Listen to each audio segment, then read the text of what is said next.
race orders, the beneficiaries whose numbers were stolen and used, they couldn't get those products.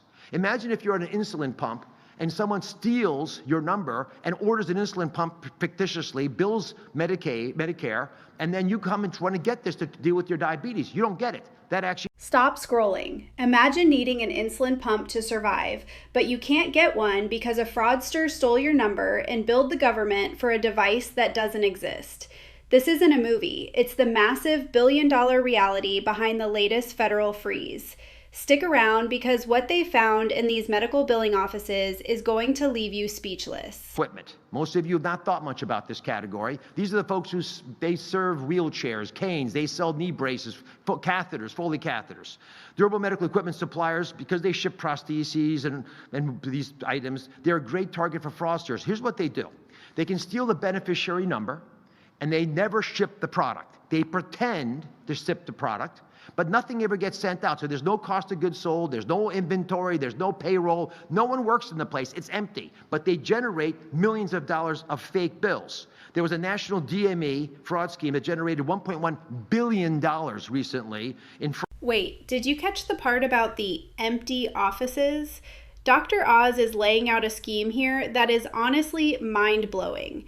These fraudsters aren't even hiring staff or buying inventory. They are literally just setting up a shell, stealing beneficiary numbers from seniors, and generating millions in fake bills for wheelchairs and canes that never ship.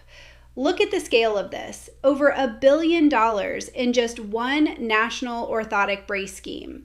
It's wild because it's not just about the money. It's about the real people who actually need these medical supplies and find out they're already used their benefit.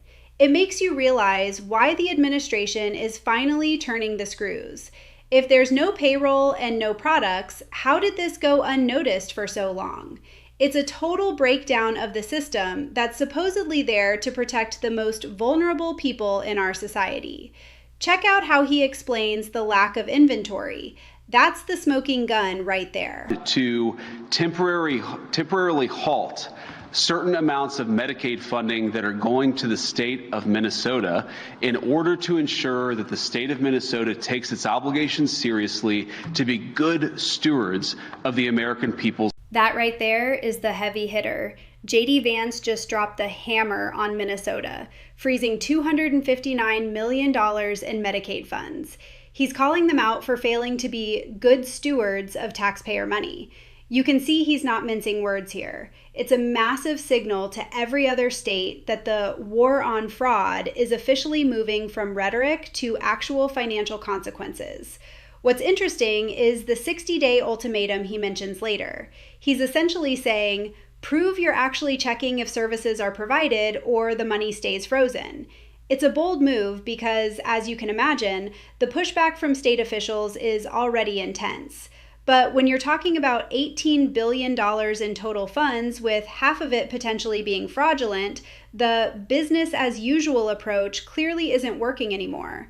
Keep an eye on New York and California because Vance specifically name-dropped them as the next targets on this list. That substantially we all agree on that point. I just think that the reality is that an act like the SAVE Act is very likely more aimed at voter suppression and at keeping key demographics that the Republican Party does not want voting to not show out and vote.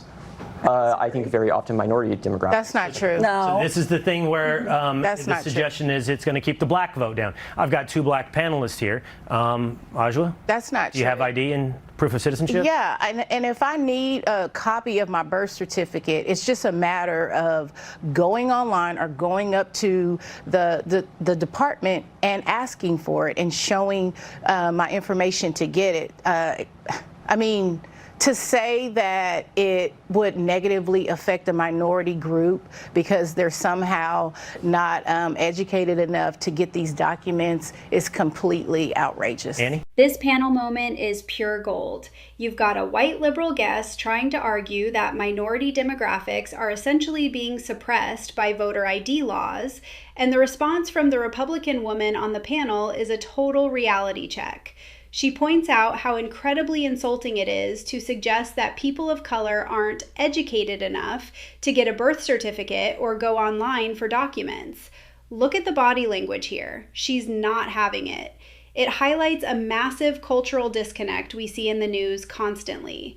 The argument that getting an ID is some impossible hurdle really falls apart when you compare it to everything else we need IDs for, like flying or joining the military.